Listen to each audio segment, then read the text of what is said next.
จะคิดว่าเพชรส้นตีนที่สุดในโรงเรียนอีอันนั้นเลยอีเซผ้าปิดปากสีขาวขนตาแซนบัวห้อง3/3บรรยากาศเท่าโดเอาเท่า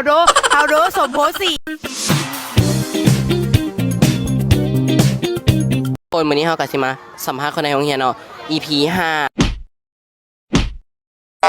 วันนี้เขากับสิไปสัมภาษณ์ไผ่ส้นตีนที่สุดในโรงเรียนเนาะโอเคตามมาดีต่อเสียงซีมจะคิดว่าเพชรส้นตีนที่สุดในโรงเรียนอีอันนั้นเลยอีเซผ้าปิดปากสีขาวขนตาแซนบัวห้อง3/3บรรยากาศเท่าโดเอาเท่าโดสมโพสีห้อง3/3หน้าเฮียที่สุดอายุ15 ปีหน้ามาที่สุดหน้ามาโอเคเขาตัวเสียงซื้อหงตัวคิดว่าไผ่ส้นตีนที่สุดในโรงเรียน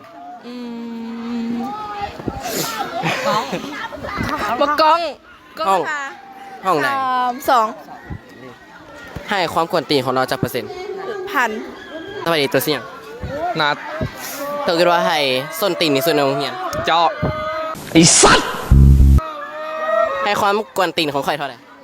10%ดีจ้าเสียงพ่นนะจักจะคิดว่าไผ่กวนตีนที่สุดในโรงเรียนมึง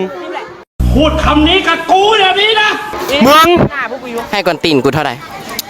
พันก็ได้ไปอิกาลีเท่าคนแม่หน้าไอ้ประคาน